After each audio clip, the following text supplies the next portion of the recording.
Olá, meus amigos, este é mais um Fala Carlão que promete. Esse Fala Carlão, sempre eu digo para vocês que é na prateleira de cima do agronegócio, mas hoje eu vou falar aqui com um grande amigo, com quem eu já falei outro dia, nesse mesmo formato aqui do Skype. Vocês logo vão ver que é o seguinte, vocês já devem estar vendo aí, né? O Marcelo Prado, que é um grande amigo e uma das cabeças mais brilhantes que o agronegócio já foi capaz de produzir. Ô Marcelo, obrigado pela sua presença em mais este Fala Carlão e a sua disponibilidade de agenda e nos atender, viu? Ô Carlão, tudo bem com você? Tudo bem com seus espectadores? Você sabe que estar com você, falar com você é sempre para mim uma honra, um privilégio. E sempre que você me convidar, o seu amigo aqui estará pronto a te atender, viu?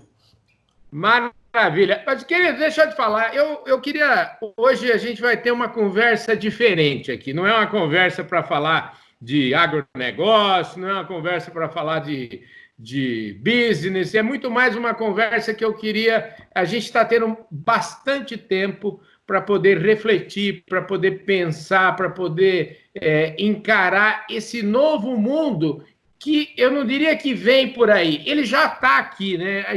Eu nunca convivi tanto comigo mesmo como eu estou convivendo nesses dias. Estou aprendendo a me conhecer melhor, eu estou aprendendo a entender as coisas que eu valorizo, a olhar para dentro da gente. Eu queria que você contasse, a gente vai falar um pouquinho de todas as nossas histórias. Eu quero que esse Fala Carlão seja muito mais um bate-papo entre nós dois e para falar, inclusive, de superação. E eu queria saber como é que você está entendendo esse tema. Antes da gente entrar em papos ainda mais profundos, eu queria que você me falasse um pouquinho de como você está vendo esses dias.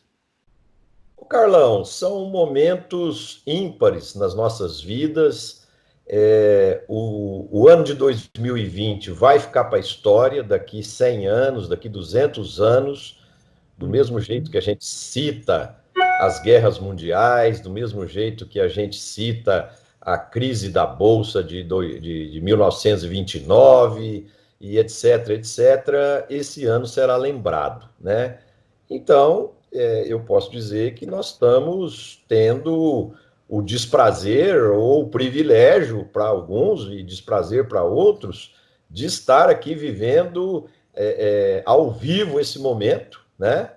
E sentindo os impactos de tudo que está acontecendo, não só no país, como também no mundo, né? Então, hoje, todos nós, o grande incômodo que todos nós temos é um negócio chamado incerteza, né? Nós não sabemos quando isso vai acabar, nós não sabemos o tamanho do impacto disso nas nossas vidas, nos nossos negócios.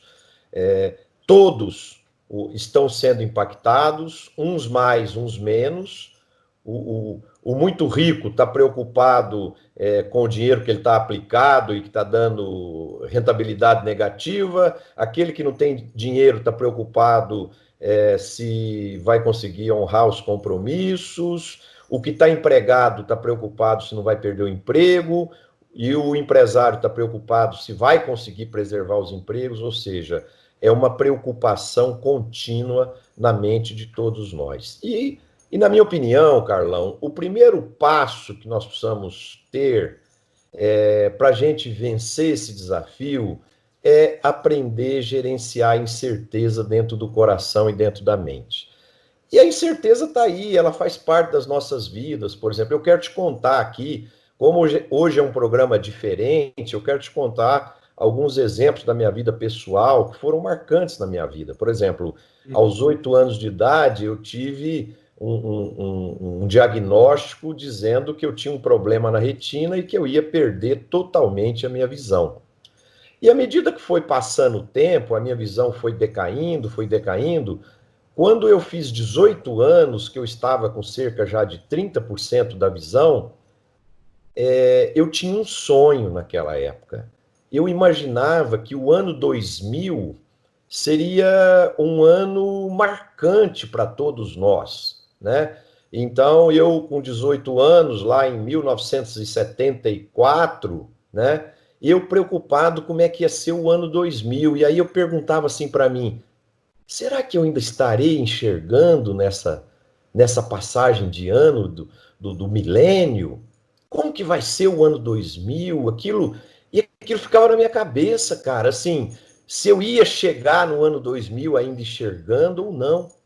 E graças a Deus, com 10, 15% de visão, eu cheguei ao ano 2000, pude ver os fogos, claro, de forma limitada, pude ver a alegria das pessoas, pude ver.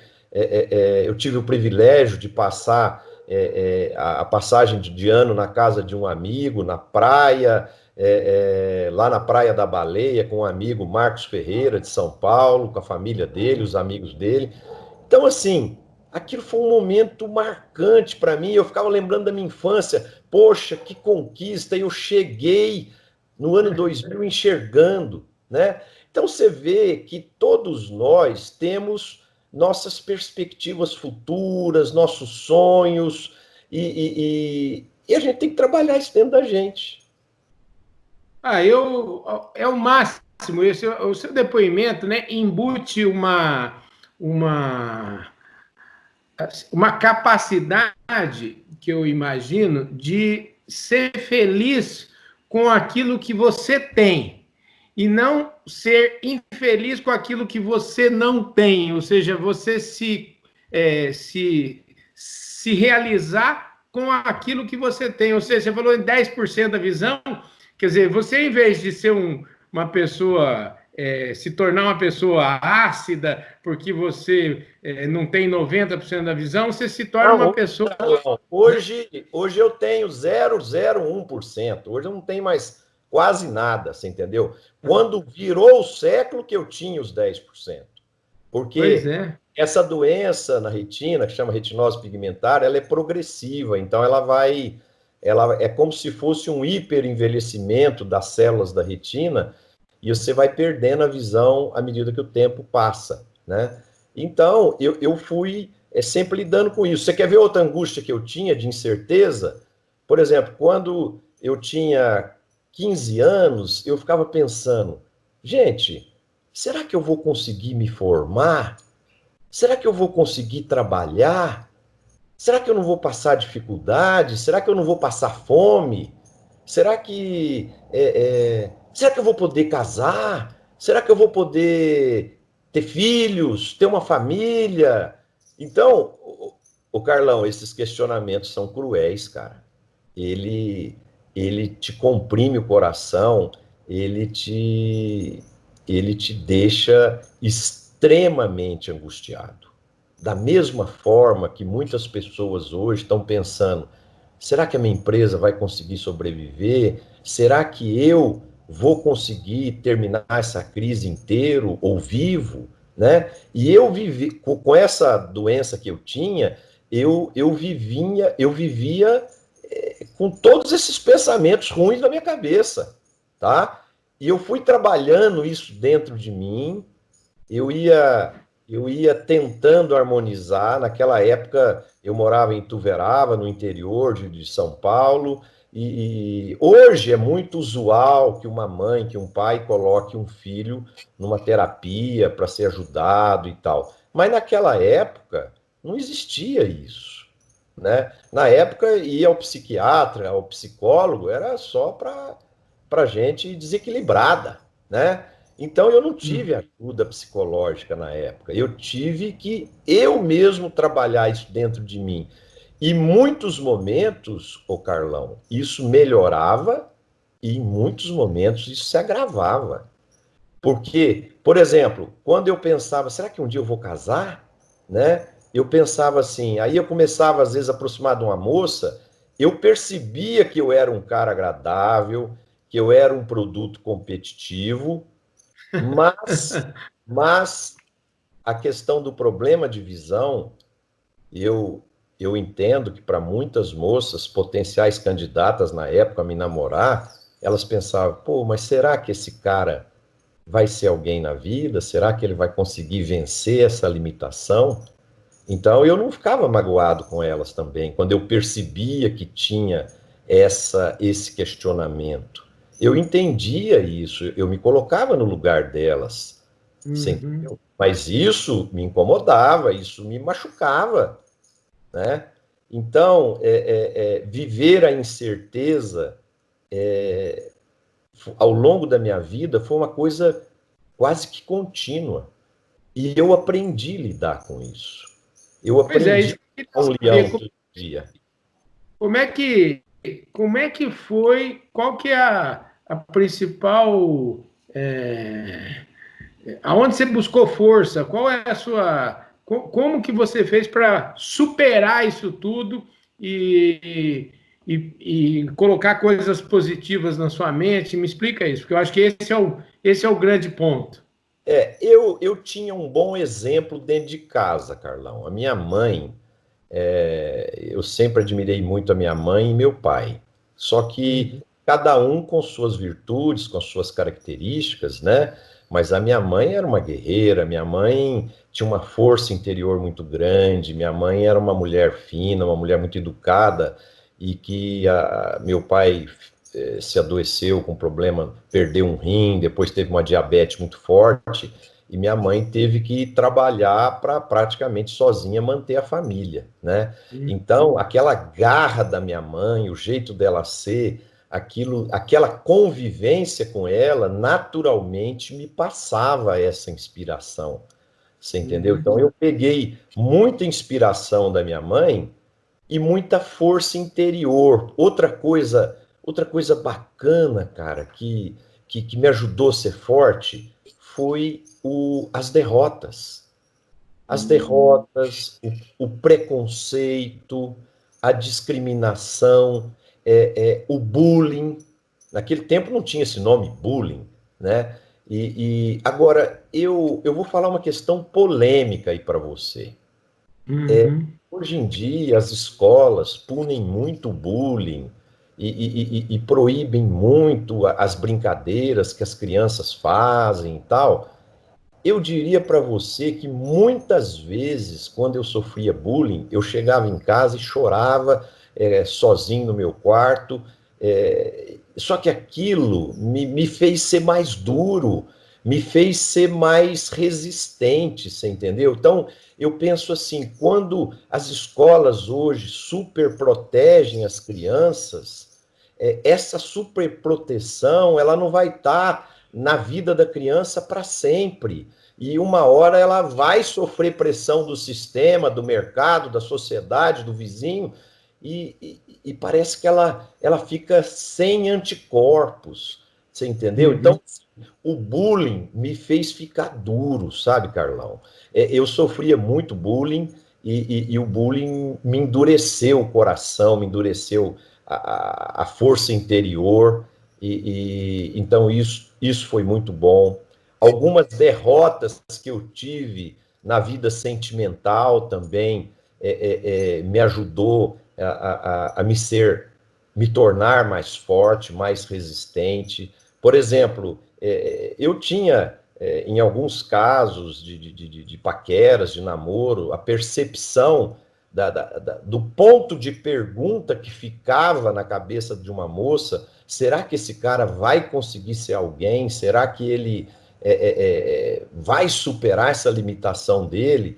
Né? E eu me lembro muito bem, uma vez que eu comecei a trabalhar no Grupo Algar, e aí eu fui morar numa fazenda, eu fui abrir, na época a gente estava abrindo cerrado para plantar soja, isso em 1978, e, e eu dormindo no alojamento lá com os trabalhadores, comendo marmita, aquela vida dura. Muitas vezes eu fraquejava, Carlão. Eu É. chorava à noite, eu comigo mesmo, e eu pensava, gente, será que eu estudei 17 anos para isso aqui? Será que é isso aqui que é minha vida? Isso é meu futuro? Né? Mas aí, ao mesmo tempo, eu pensava duas coisas. Eu trabalho numa grande empresa, numa excelente empresa, e se eu mostrar o meu valor, eu posso crescer.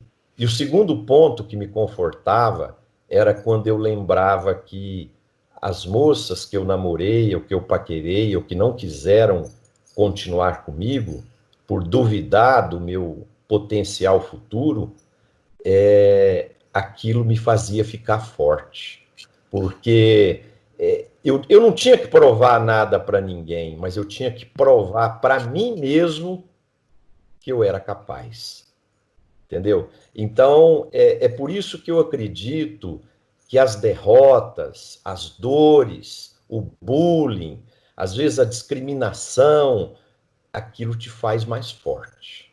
Se você souber trabalhar isso dentro de você. Pois é, o fio aí que separa é você saber trabalhar isso. Vamos dizer, eu acho que o maior inimigo nesse caso está dentro da gente mesmo. É você não cair na tentação vamos dizer assim, da síndrome do coitadinho. Eu sou um coitadinho, eu sou e aí se entregar para isso. E eu acho que isso é uma coisa que nunca foi problema para você. Me conta como é que é isso. Carlão, eu sempre tive um lema na minha vida. Eu não sou melhor do que ninguém, mas eu também não sou pior do que ninguém. Eu vou pro jogo. Se eu jogar bem, eu ganho. Se eu jogar mal, eu perco. Mas não porque eu perdi a visão ou tenho a visão reduzida ou coisa desse tipo. Eu acho que a vitória ou a derrota, ela vem muito do seu talento, do seu esforço, do seu preparo, da sua garra, da sua determinação. Então, eu sempre acreditei em mim, preservando a humildade, preservando o respeito às pessoas, mas eu sempre fiz tudo possível para mim me tornar um vencedor. No final do campeonato. Mas durante o campeonato eu tive várias derrotas, vários momentos muito duros na minha vida e eu sei que isso me ajudou. Eu sou grato a tudo que eu passei de sofrimento, de dor, porque isso me tornou um ser humano melhor, um ser humano mais forte, e isso foi positivo para mim na minha vida. Eu acredito, por exemplo, você teve um problema diferente do meu, mas eu acredito que você entenda muito bem o que eu estou dizendo. Você teve uma época muito acima do peso, né? Você fez uma dieta, você entendeu que você precisava fazer uma dieta rigorosa, você fez, você mudou seus hábitos, mudou sua forma de ser, de viver, e você se tornou um vencedor. Mas eu acredito que você entende o que eu estou falando. Você deve ter tido preconceito, bullying, discriminação por estar acima do peso. Você entende? Ah, com certeza, dá para entender muito, e uma coisa que a gente efetivamente, que eu acho que é fundamental, é saber de que a decisão e a solução ela é uma coisa minha, eu não posso delegar para ninguém, né? Só tem decisões que são transformadoras e que só você cabe decidir. E da mesma forma como eu imagino que você, e até eu ia te perguntar se você teve assim um momento que foi, vamos dizer assim, que foi o fundo do poço, que você chegou e falou assim, putz, como é que eu vou sair dessa? Teve alguma hora que você falou que você chegou quase que falou assim, não, aí eu não aguento mais, vou desistir disso? Eu tive vários momentos no fundo do poço, Carlão, porque eu sou um ser humano e eu entendo que todos nós seres humanos, a vida, ela não é uma reta, ela é como se fosse a curva de um eletrocardiograma, né? Então as coisas começam a dar certo, você vai lá para cima, de repente muita coisa dá errado, você vai lá para baixo, depois você sobe, depois. Então assim, mas eu vou comentar com você alguns momentos dramáticos que eu tive.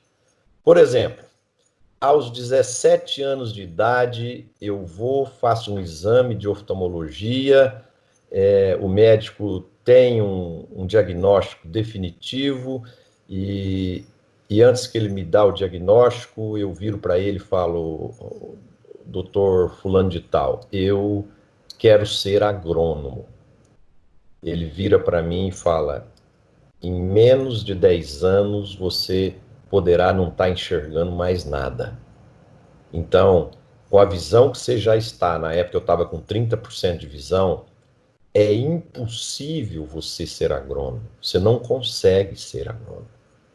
E aí eu fui fazer, eu saí de lá muito triste, mas ele falou para mim, você pode ser um administrador de empresas, você pode ser um advogado, você pode ser um economista, mas eu falei, eu quero ser agrônomo, é isso que eu quero. Meu pai tinha fazendas, meus avós, meus tios, eu vivia todo final de semana nas fazendas, eu adorava aquilo e eu queria ser agrônomo, né? E quando eu fui fazer o vestibular, eu levei um amigo para fazer a inscrição e naquela época não tinha o que tem hoje, a consciência de ajudar quem tem deficiência física, o respeito às pessoas, não tinha nada disso, era bullying e discriminação uma atrás da outra, né? Então eu fui fazer a inscrição no vestibular da Unesp e o meu amigo começou a preencher a ficha lá para mim, porque eu já não enxergava para escrever na linha dentro da ficha ali que eu tinha que preencher. E aí o meu amigo estava preenchendo, a moça da secretaria da universidade chegou e disse o seguinte, falou, quem que vai fazer vestibular? É você ou é ele? Falou para o meu amigo. Ele falou, não, é ele. Não, então você não pode preencher para ele. Aí ele explicou, falou, não, é porque ele não enxerga, eu estou preenchendo para ele, depois ele vai assinar. Aí a moça já tomou a ficha do meu amigo e falou, não, se ele não enxerga, ele não vai fazer vestibular. Eu falei, mas como não vou fazer vestibular? Claro que eu vou fazer vestibular, né? Ela falou, eu falei, eu vou fazer e ainda vocês vão ter que ler a prova para mim. Ela falou, impossível. Para fazer uma coisa dessa, só se o diretor da Unesp autorizar. E eu falei, onde ele fica? Ela falou, fica lá em Jaboticabal. Aí eu peguei o carro junto com meu amigo, fomos a Jaboticabal. Naquele tempo não tinha celular para você ligar, para ver se o cara podia te atender. Você tinha que ir, né? Fui lá, aí expliquei o problema, a secretária falou, não, ele vai te atender. E ele me atendeu, foi uma pessoa encantadora, falou para mim assim, você terá a sua oportunidade. E se você for um bom aluno e estiver preparado, você será muito bem-vindo aqui na nossa faculdade. Eu vou botar, naquela época eram 5 dias de vestibular, e eu lembro que ele me disse que iria colocar um professor por dia para ler para mim, porque ele falou, ó, pelo pouco que eu conversei com você, você é um cara envolvente, e se eu puser o mesmo professor todos os dias, do segundo dia em diante, ele vai estar te ajudando a fazer a prova, né? Ele brincou comigo. E aí eu fiz a prova, entrei em nono lugar. Não foi fácil para mim fazer a faculdade. Em muitos momentos eu lembrava do meu médico e quase que eu chegava à conclusão que ele estava certo, mas eu fui lutando, lutando e com a ajuda dos colegas de classe que às vezes estudavam comigo, com a ajuda dos colegas da República que estudavam comigo, e eu consegui me formar e me formar muito bem. E durante essa passagem, Carlão, tiveram alguns momentos muito interessantes, até engraçados, né? Uma vez nós estávamos numa aula de topografia. Topografia é uma ciência que na época era usada para medir o tamanho das fazendas, Usava o teodolito. exatamente. E o teodolito era um equipamento lá com tripé que a gente nivelava lá, aí ficava um lá na luneta e o outro a 100, 150 metros de distância, segurando uma régua para que a gente lesse lá o número na régua, punha na caderneta de campo e depois calculava lá as curvas de nível, calculava o tamanho da fazenda e assim por diante. E eu me lembro uma vez que o meu colega estava com a régua lá, uns 100, 150 metros de distância, e os outros 2 amigos do grupo muito nervosos, muito tensos, olhando na luneta e não conseguia enxergar o número que a régua estava marcando, porque eles acharam que o menino estava muito longe, né? Aí eu pedi para dar uma olhada, sabe, Carlão? Aí olhei, virei para eles, falei, gente, vocês estão nervosos? Porque vocês não estão vendo o número da régua? E eu que não estou vendo nem a régua. Então assim, eu sempre levei, sabe, Carlão, as minhas dificuldades, as minhas limitações, também com alguma pitada de bom humor, sabe? Porque eu nunca quis ter amargor na minha vida e no meu caminho. Os sofrimentos e as dores que eu tive, eu procurei guardar para mim, chorar sozinho, mas perante a minha família, perante meus amigos, eu sempre quis ser uma pessoa alegre e de bem com a vida, e eu acho que eu tenho até hoje conseguido isso. Pois é, eu acho que isso é importante, né? A gente fala assim, todo mundo falava quando eu estava aquele peso medonho, falando, eu pulo cerca, subo em régua de mangueira, sempre foi muito ativo e nunca deixei aquilo. Eu sempre falo que o importante é a gente saber rir dos nossos problemas, né? Das nossas dificuldades, a gente saber tirar um proveito e saber sorrir para a vida aí, né? Carlão, isso que você está falando é um negócio muito interessante. Agora, para a gente exercitar bem isso, a gente precisa saber ouvir, sabe? Tem muitas vezes que você lê um livro, o livro te passa uma mensagem tão bonita, só que aquilo entra no ouvido esquerdo e sai no direito e você não muda em nada.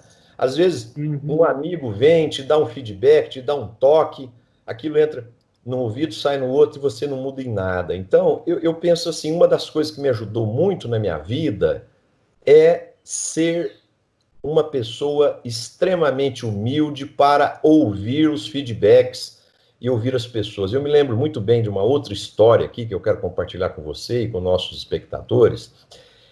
Nós estávamos numa crise financeira no Brasil tremenda, uma inflação gigantesca. Eu tinha 33 anos de idade na época e, e eu tinha comprado um apartamento num prédio em construção.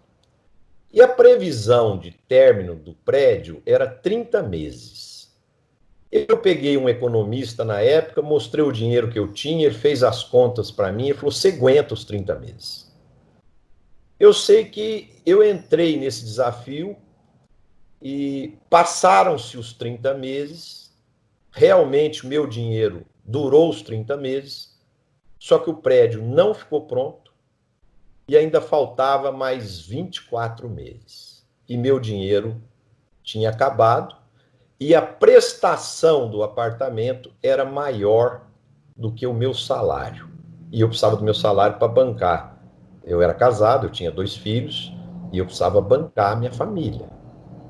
Então eu entrei num processo de estresse violentíssimo, mas assim, eu não dormia um segundo à noite.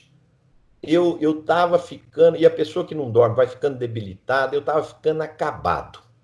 Um dia eu fui na casa do meu ex-sogro e, e ele me viu naquela situação, e ele era uma pessoa muito humilde, uma pessoa muito simples, mas muito observador e muito sábio. Aí ele falou um negócio para mim que foi muito importante para mim. Ele falou: Marcelo, você é um rapaz inteligente, talentoso, só que se você não fizer algo, você vai morrer de infarto a qualquer momento.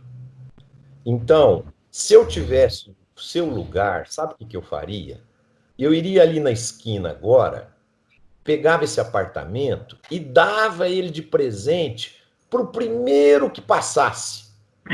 E aí, e aí você ia livrar de um incômodo, você ia voltar a dormir, você tem um bom emprego, você trabalha numa boa empresa, você ia ganhar outro dinheiro aí para frente e ia virar essa página.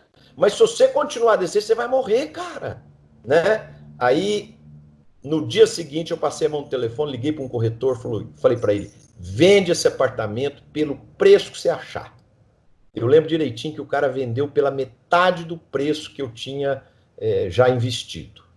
Só que como a crise estava tão grande, com aquele dinheiro, com o mesmo dinheiro, eu comprei uma casa maior que o apartamento, Só que ela estava bastante estragada, vamos dizer assim, por dentro. Tinha ficado muito tempo alugada. Aí eu fechei a casa, deixei 1 ano ela fechada, daí ganhei um bônus lá da empresa, com o bônus reformei a casa, passei a morar na casa antes do que as pessoas que estavam empreendendo o tal apartamento que eu contei para vocês, e a minha casa melhor do que o apartamento.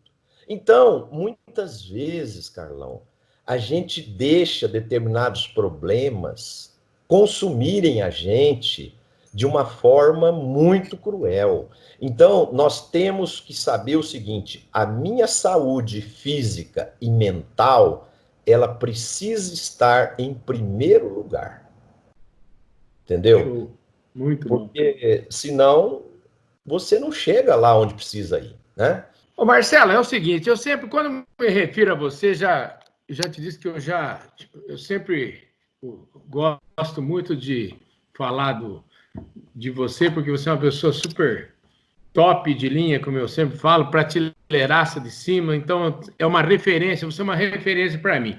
Eu queria saber o seguinte, quem é o Marcelo Prado na vida normal aí? O profissional a gente já sabe, um homem de sucesso, tem uma empresa de referência, mas eu queria que você falasse um pouquinho de você, Marcelo. Você tem quantos filhos? Quantos anos? Eu já fiz uma conta que você deve ser de 56, é isso? Fala aí para nós. É isso. Ô, Carlão, eu tô com 64 anos, eu sou casado com a Camila há 22 anos, eu tenho 5 filhos. O primeiro, o Guilherme, que mora na Austrália, é casado com a Chelsea, que é inglesa.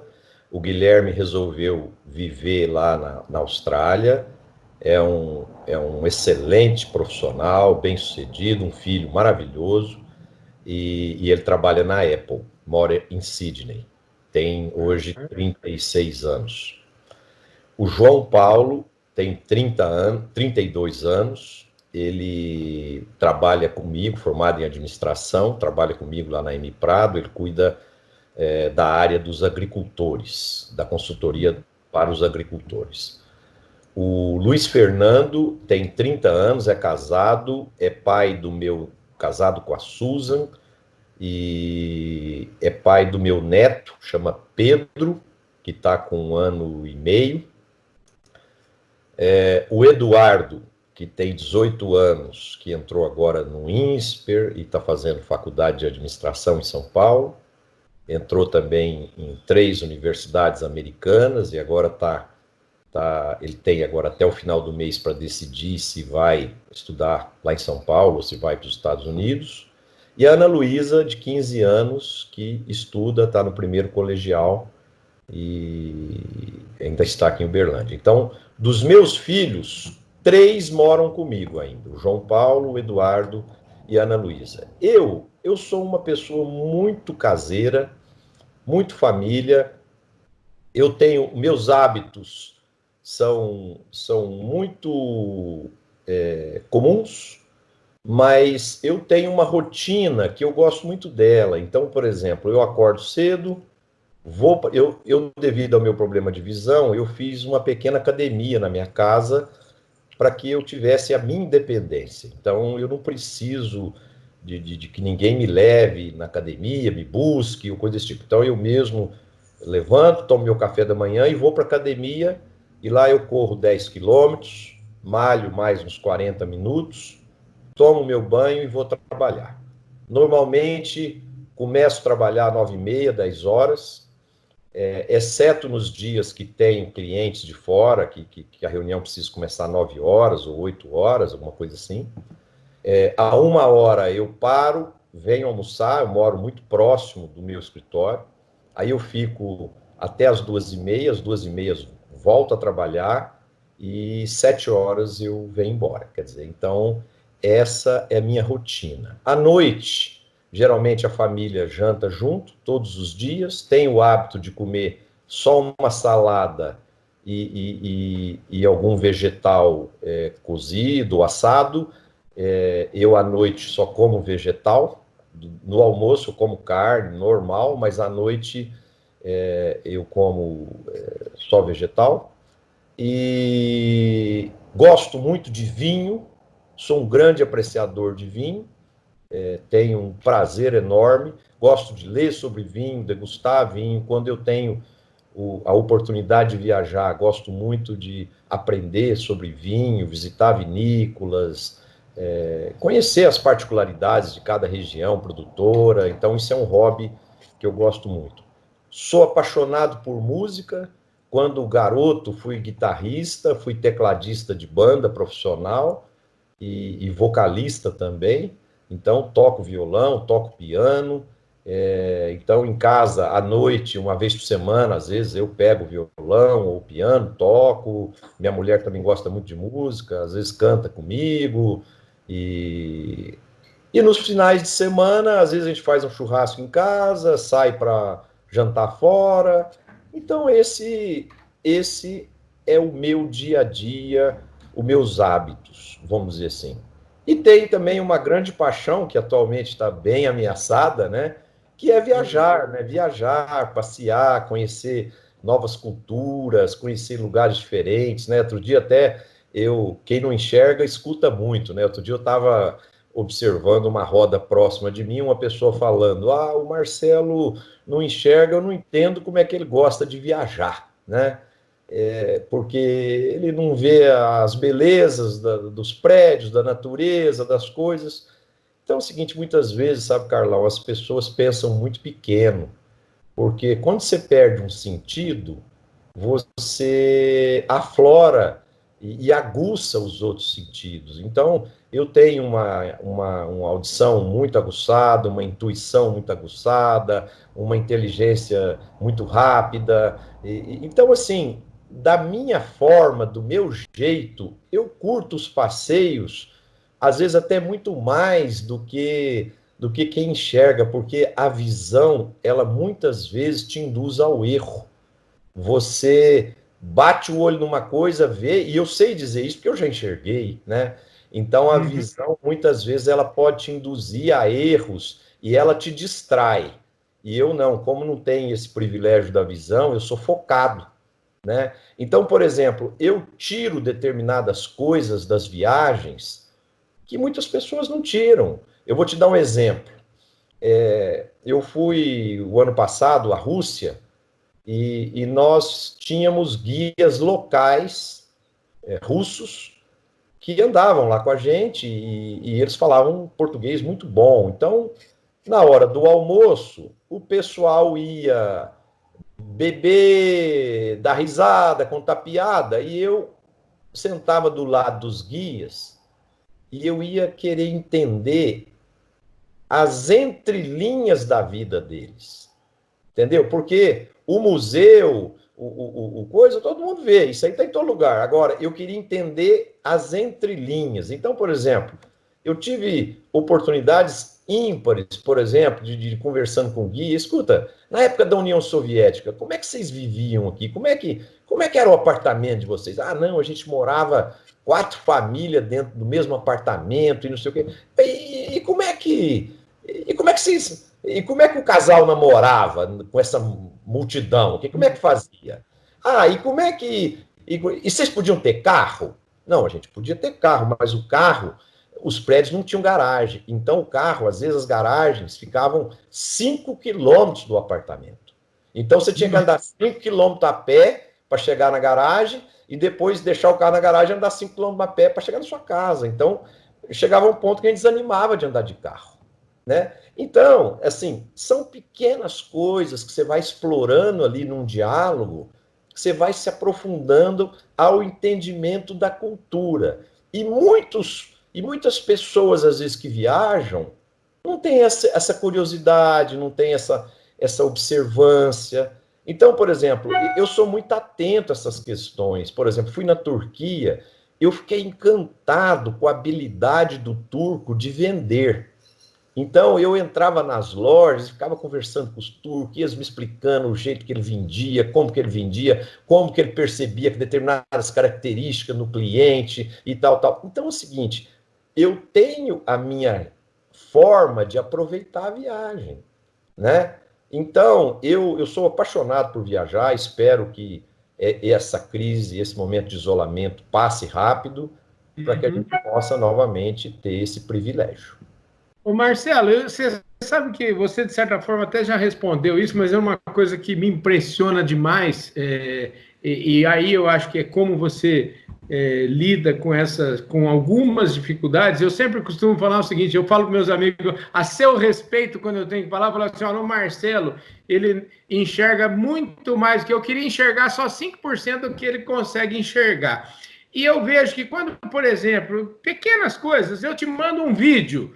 E aí você responde para mim daquele vídeo daqui a pouco. Outro dia eu lembro que eu mandei um vídeo para você até sobre vinho, sobre a vinícola Góes, que eu fiz um programa lá, e você me respondeu assim, como poucas pessoas me dão feedback, como, assim, como se você viu o meu programa. Eu queria saber se existe alguma essa intuição ou a tecnologia te ajuda? E também outra coisa, você é uma pessoa que lê muito, eu sei disso, você já me falou sobre isso. Eu queria saber como que a tecnologia te ajuda, se a tecnologia ajudou você, a questão dos livros, como é que você faz? É um conjunto de tudo isso, de intuição, de força de vontade, de tecnologia. Por exemplo, eu uso o iPhone da Apple, ele tem uma facilidade, né? Você entra ali em ajustes, geral, acessibilidade e ativa um software que chama VoiceOver. Então, o VoiceOver, ele faz tudo para a pessoa que não enxerga. Então, ele lê o e-mail, ele lê o WhatsApp, se você me manda uma foto, ele não consegue narrar tudo que está na foto. Mas, como eu tenho o Carlão lá identificado, ele vai falar assim, 4 pessoas num ambiente externo, ao ar livre, sendo que um deles é o Carlão, entendeu? E mais 3 pessoas, né? Então, a tecnologia hoje está muito avançada nisso. Então, e é muito simples de aprender, basta querer, sabe, Carlão? Então, isso é muito simples. Agora, existem outras coisas. Por exemplo, outro dia uma pessoa estava comentando comigo, né? Falou, estava lá no meu escritório e esse amigo estava comentando comigo, falou, Marcelo, outro dia eu caí numa roda, as pessoas estavam dizendo o seguinte, o Marcelo fala que não enxerga, isso é meio de vida dele, porque ele enxerga. O seguinte, as roupas dele, as roupas dele estão sempre combinadas. O cinto Uhum. combina com o sapato. O, a mulher dele é bonita. O carro dele é bonito. A casa dele é bonita. Não sei o quê. O escritório dele é bonito. Então é o seguinte: as pessoas têm um conceito que quem tem deficiência ou quem tem limitação tem que ser tudo de ruim, sabe, Carlão? E o mundo não é assim. Eu acho assim: se você for bom de bola, batalhar e lutar, você pode conseguir coisas boas, né? Agora, eu tenho minhas formas. Por exemplo, nunca vai acontecer de eu colocar um sapato direito marrom e o pé esquerdo preto. Por que que isso nunca vai acontecer? Porque eu nunca compro um sapato igual de 2 cores. Eu sempre tenho sapatos em formatos diferentes, que eu toco, eu sei que aquele sapato é tal sapato. Eu tenho meu andar de sapato preto, o de marrom e o de tênis. Por exemplo, as minhas camisas são guardadas no guarda-roupa em forma crescente. O branco, depois o bege, depois o rosa, depois o azul, depois não sei o que, até chegar no preto, né? Os cintos pretos eu guardo do lado esquerdo, o cinto marrom eu guardo do lado direito. Então, eu não preciso de ninguém para me falar que eu tô com o cinto preto e a calça preta. Eu não preciso de ninguém para me falar que a minha calça está combinando, porque eu vou lá e eu pego no lugar certo. Uhum. Então, são adaptações que a gente vai tendo ao longo da vida para superar aquela determinada limitação, né? Então, se você trabalhar bem isso, você quase nem sente. Ó, eu vou te ser muito sincero. Se você perguntar assim para mim, Marcelo, você tem vontade de voltar a enxergar bem? Eu diria para você, eu não sei. Uhum. Porque uma vez eu assisti um filme, que eu até recomendo para quem não assistiu, chama A Primeira Vista. É a história de Uhum. uma pessoa que não enxergava, fez uma cirurgia e voltou a enxergar. Não vou contar detalhes, porque senão vai perder a graça de assistir o filme. Mas o que que eu posso dizer por mim?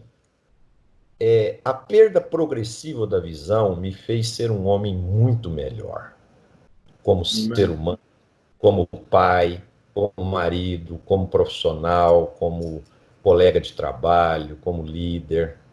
Me fez ser mais humano, mais humilde, respeitar mais as pessoas. E tudo isso me deu uma série de privilégios, o Carlão. O carinho que meus filhos têm comigo, talvez se eu não tivesse esse problema. Por exemplo, o Eduardo, meu filho, que ligou aqui o computador para a gente falar, ele, Uhum. ele vai para casa da namorada. Ele está esperando acabar nosso bate-papo, depois ele ir. Entendeu? Porque se Entendi. cair a ligação, ele precisa vir aqui retomar a ligação para mim e tal. Quer dizer, então, eu tenho o carinho dos meus filhos, da minha mulher, dos meus amigos, assim, de uma forma muito diferenciada. E, e, e eu me lembro, pelo filme, que só isso que eu quero falar do filme, para também não tirar a emoção, que o cara volta a enxergar e ele vai se tornando um ser humano pior, sabe? E eu Entendi. não gostaria de ser um ser humano pior, eu quero ser sempre um ser humano melhor.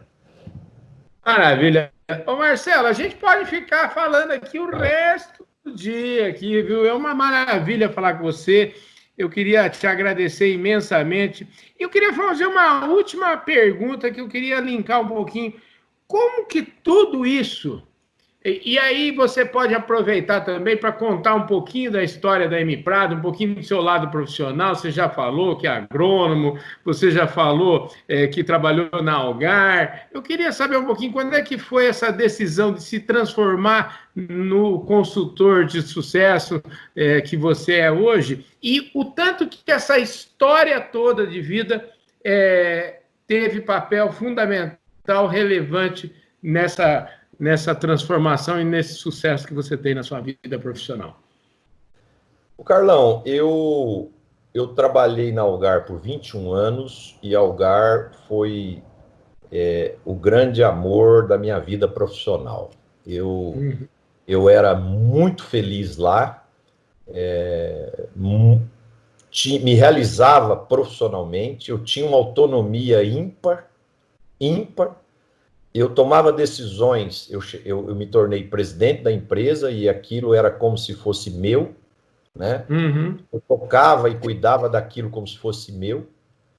E um certo momento veio um ano de crise, veio um novo CEO geral e ele resolveu Uhum. fazer uma reestruturação e eu perdi o meu emprego. E eu nunca havia me preparado para um plano B, porque eu era amigo da família, eu sou muito amigo até hoje do presidente Luiz Alberto Garcia, que é uma pessoa que eu admiro e gosto muito. Fantástico. Já deu entrevista para o Fala Carlão, É inclusive. uma Um pessoa, espetáculo. é um segundo pai que eu tenho, né? E Uhum. eu nunca imaginei que eu fosse sair de lá. Mas um dia chegou um novo CEO, foi reestruturar, ele queria dar ênfase numa outra área, achou que eu estava caro para os resultados que estavam acontecendo devido à crise e me demitiu. Uhum.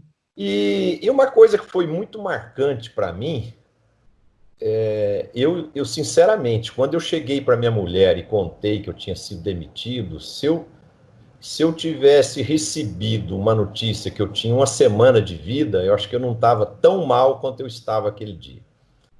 E, Uhum. e uma coisa que foi marcante na minha vida primeiro foi o apoio da minha mulher. Falou, Marcelo, você só perdeu seu emprego, mais nada, o mundo não acabou, não, né?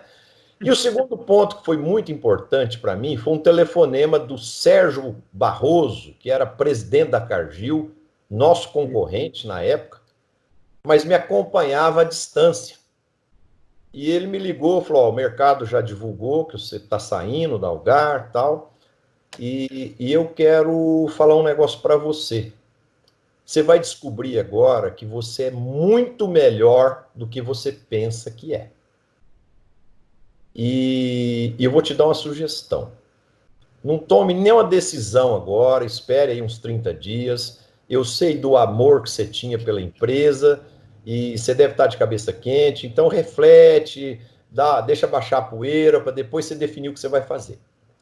E aí, depois que passou essa quarentena aí de pós-perda do emprego, eu comecei a refletir o que eu ia fazer. E a primeira decisão que eu tomei é que eu não queria mudar de Uberlândia. Eu gostava daqui e eu queria continuar vivendo aqui. E uma das formas de viabilizar isso era eu montar o meu próprio negócio. E aí eu comecei, poxa, mas montar o quê? Aí eu comecei a pensar em consultoria, porque na minha época de Algar, nós tivemos consultoria das maiores do mundo, e eu convivi com muitos consultores, grandes gurus americanos, então eu aprendi muito sobre consultoria. E um outro fato que foi marcante, a Algar, por cerca de 10 anos, ela vivenciou um processo de reestruturação que ela teve uma virada ímpar na época, de 89 a 99, e ela era muito convidada para eventos, congressos, convenções, para a gente contar o nosso case de reestruturação.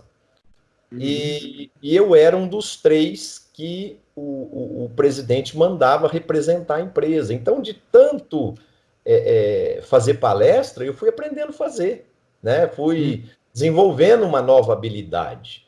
Então, quando eu montei a consultoria, eu pensei, eu vou fazer 3 coisas.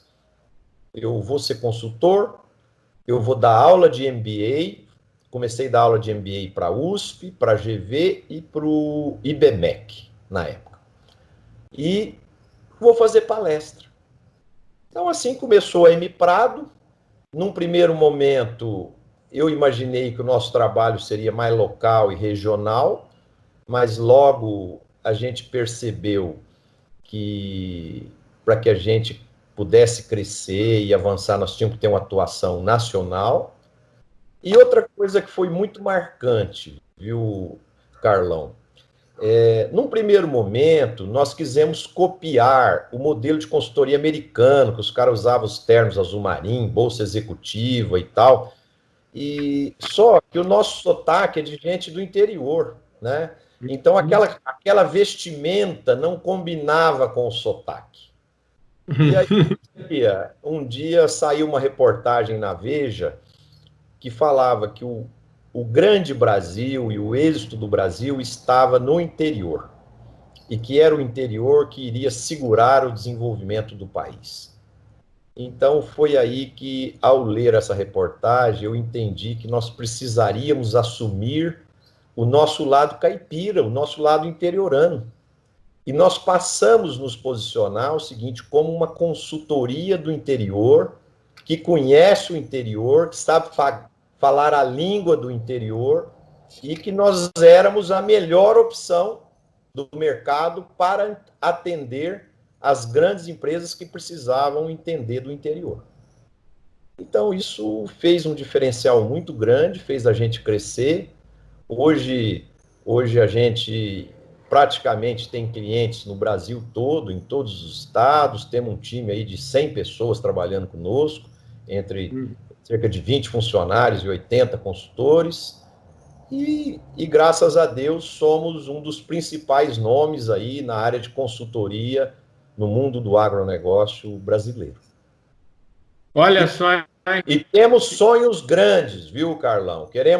Estamos investindo fortemente agora em digitalização, em ferramentas digitais. Nos próximos dias vamos estar divulgando aí novas parcerias. Queremos intensificar uma atuação internacional e estamos com muitos planos e muitos sonhos. Maravilha. Ô, Marcelo, uma maravilha falar com você sempre, viu? Eu acho que esse foi um bate-papo que eu tenho certeza que vai bombar aí nos nossos canais e conhecer você. Eu já era seu fã. Você sabe que eu já era seu fã e com certeza eu não conhecia nada, praticamente 10% do que você falou. Agora eu sou seu fã ainda muito mais, com muito mais ênfase, sou seu fã com muito mais, eu tenho muito mais conteúdo para falar de você, viu? Muito obrigado, viu, querido? Obrigado, amigo. É sempre um prazer falar com você. E esses momentos aqui foram muito prazerosos. E espero que esse conteúdo possa ser útil para ajudar as pessoas nesse momento de incertezas, de angústia, de solidão, de dificuldade, de adversidade. Se de alguma forma algum desses exemplos, dessas histórias que eu passei, puder contribuir com as pessoas, eu vou ficar muito feliz. E eu queria aproveitar a oportunidade, Carlão, de passar aqui meu Instagram e meu Facebook. Quem quiser me acompanhar aí é Marcelo Prado 3311, é o Instagram, e o Facebook Marcelo Prado. E a gente está sempre colocando algumas mensagens, algumas entrevistas, eu procuro trabalhar nas mídias sociais com coisas pessoais, profissionais, ou fazendo um mix, né? Mas é isso, amigo. Obrigado aí por tudo e conte sempre comigo. Eu conto sempre com você, viu, Marcelo? Olha, eu queria que você fechasse esse assunto, é sempre muito instigante. A gente está vivendo um momento que eu reputo uma oportunidade de reflexão, assim, que a gente nunca teve, né? Eu tenho certeza que eu saio, já sou uma pessoa completamente diferente da pessoa que entrou nessa quarentena há um mês atrás. E eu queria saber de você o seguinte: como que você imagina, como que você enxerga que o mundo vai estar a partir de agora? O que o Marcelo Prado já é a mais do que ele era há 30 dias atrás?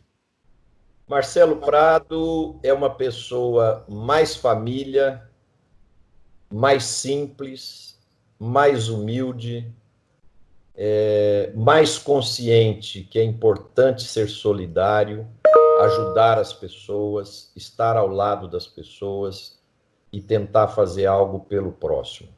Eu acredito que o mundo será daqui para frente um mundo mais simples. Todo planeta estará mais pobre, tá? Será necessário novos hábitos, novas formas de interagir, novas formas de ser solidário, de ser e pessoas que tiverem conteúdo humano, que tiverem valores, são aquelas que vão se destacar daqui para frente, porque nas empresas o maior valor vai ser, acima de tudo, além de você ser um bom profissional, você tem que ser mais do que isso. Você precisará ser um grande ser humano. Então, se você deixar aflorar isso em você, e quando eu falo você, não é só você não, Carlão, é você que está nos assistindo. Aham. Deixe aflorar o seu lado ser humano. O mundo será muito mais humano daqui para frente.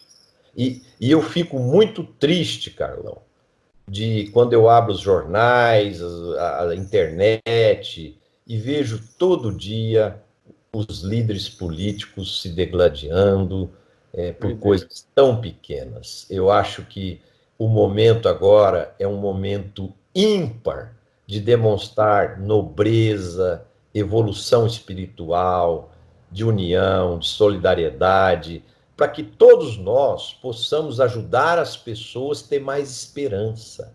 Porque o mundo hoje está carente de esperança. As pessoas precisam sentir no seu coração mais esperança, tá? E os líderes que souberem agir assim são aqueles que vão conquistar a admiração dos seus seguidores, dos seus funcionários, dos seus eleitores, seja quem for, né? Agora, infelizmente, ainda não está acontecendo isso no nosso país. E como eu sou um eterno otimista, eu espero que isso mude enquanto é tempo.